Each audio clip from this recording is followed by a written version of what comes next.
नई दुल्हन की दर्द भरी कहानी। शादी के बाद विदाई का समय था। नेहा अपनी माँ से मिलने के बाद अपने पिता से लिपट कर रो रही थी और वहाँ मौजूद सभी लोगों की भी आंखें नम आंसू थे। उस समय नेहा ने घूंघट निकाला हुआ था और अब उसका विदा होकर ससुराल जाने का समय हो गया। तो जैसे ही नेहा रोती हुई कार में बैठने लगी, तभी उसकी छोटी बहन रोती हुई उससे दोबारा लिपटकर रोने लगी। तभी गाड़ी के पास खड़े नेहा के पति अविनाश से उसका दोस्त दिनेश कहता है, अरे यार अविनाश, यहाँ से घर पहुँचते ही सबसे पहले होटल अमृताबाग पहुँचकर एक बढ़िया सा खाना खाएंगे, क्योंकि यहाँ तेरे ससुराल में तो एकदम घटिया खाना था। ऐसा खाना तो हमारे यहाँ कुत्तों को भी नहीं खिलाते हैं।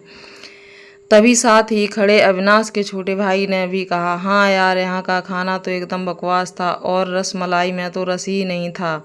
ये कहते हुए वो तीनों ही जोर जोर से हंस रहे थे। तभी नेहा के पति अविनाश ने भी अपने ससुराल वालों की मजाक उड़ाते हुए कहा कि हाँ यार, मैंने भी मजबूरी में ही यहाँ का खाना खा लिया, वरना मैं तो ऐसे खाने को तो हाथ भी नहीं लगाता। और अब पक्का हम तीनों घर पहुँचते ही होटल अमृतबाग का खाना खाएंगे। अपने पति के मुंह से ऐसी बातें सुनकर नेहा कार में बैठती बैठती रुक गई और उसने गुस्से में सबके सामने अपना घूंघट हटाते हुए कार के दरवाजे को जोर से बंद किया और आंखों में आंसू लिए नेहा अपने पिताजी के पास चली गई और उसका हाथ पकड़कर उनसे ये कहा कि पिताजी, मैं ससुराल नहीं जाऊंगी, मुझे ये रिश्ता बिल्कुल मंजूर नहीं है। ये बात नेहा ने इतनी ज़ोर से कहा कि सब लोग उसकी बात सुनकर हक्के बक्के रह गए। सब लोग नेहा के नज़दीक आ गए और नेहा के ससुराल वालों पर तो जैसे पहाड़ ही टूट पड़ा हो। वजह क्या थी ये किसी को भी समझ में नहीं आ रहा था। तभी नेहा के ससुराल राधेश्याम जी में बढ़कर नेहा ने पूछा कि बेटा, बात क्या है? तुम अचानक ही शादी होने के बाद अपनी विदाई होने के समय यूं शादी को नामंजूर कर रही हो। तभी नेहा कुछ देर चुप रहकर बाद अपनी आंखों में आंसू लिए अपने ससुर से बोली कि बाबूजी, आपको पता है मेरे पिताजी अपने सभी सपनों को मारकर बहनों को इतना पढ़ाया लिखाया और काबिल बनाया।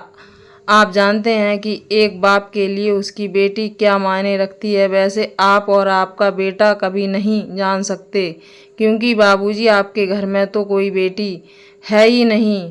और आप जानते हैं मेरी शादी में आपने आने वाले बारातियों के लिए खाना पीने की एक भी कमी ना रह जाए, इसलिए मेरे पिताजी पिछले 3 महीने से रात को 2 से 3 बजे तक जाकर मेरी माँ के साथ ये योजना बनाते थे कि रसोइया कौन होगा और खाने में बारातियों के लिए किस किस तरह का खाना बनवाना है और बारातियों को कहाँ बिठाना है, ताकि कहीं किसी को बुरा ना लग जाए। और शायद आप नहीं जानते कि मेरी माँ ने पिछले 1 साल से एक भी नई साड़ी नहीं खरीदी, क्योंकि शादी में पैसा की कोई कमी ना हो जाए। और आप आज भी मेरी शादी में भी मेरी माँ मेरी बड़ी बहन की साड़ी पहनकर खड़ी हैं। और ये तो कुछ भी नहीं, मेरे पिताजी भी 150 रुपये की इस शर्ट के नीचे कई छेद वाली बनियान पहनकर खड़े हैं। और ये सब सिर्फ इसलिए ताकि मेरी शादी में कोई कमी ना रह जाए। लेकिन इतनी मेहनत करने के बावजूद भी आज इस शादी में आपके बेटे को रोटियां ठंडी लगीं, उसके दोस्त को पनीर बकवास लगा और मेरे देवर जी को रसमलाई में तो रस ही नहीं मिला। और मेरे पति अविनाश जी को कह रहे थे कि वो तो ऐसे खाने को हाथ भी नहीं लगाते, बस उन्होंने तो मजबूरी में ही ये खाना खा लिया।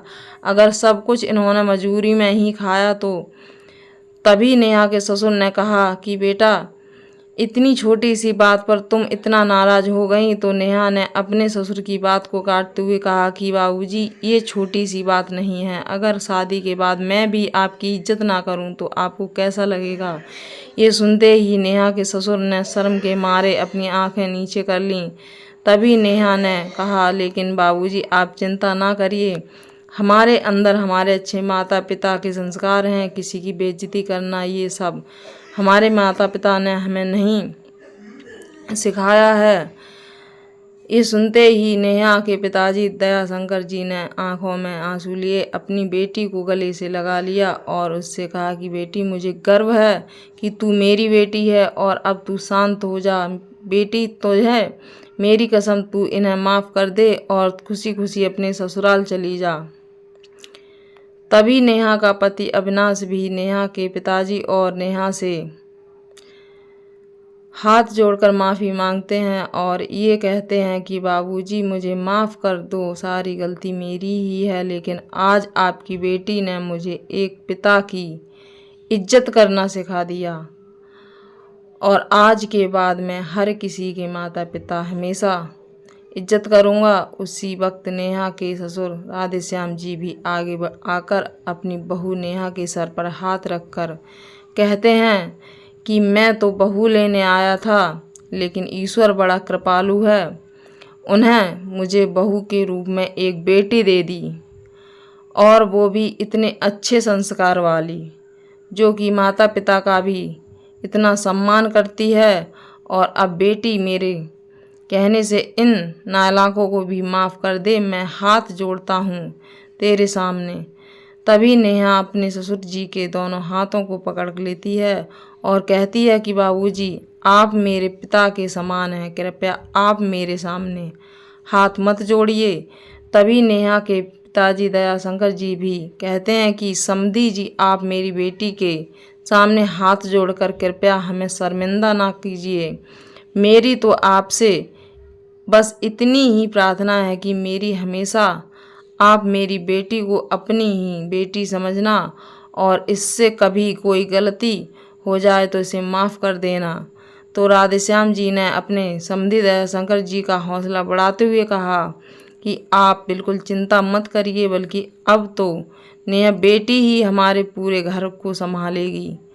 अब ये ही हमारे घर की लक्ष्मी है। ये सुनकर नेहा के पिताजी बहुत खुश हो गए और तभी बेटी को खुशी खुशी विदा कर देते हैं। और नेहा अब राजी खुशी अपने ससुराल रवाना हो गई थी और अपने पीछे छोड़ गई थी आंसुओं से भीगी हुई अपनी माँ और पिताजी की आंखें और अपने पिता का वह आंगन, जिस आंगन में कल तक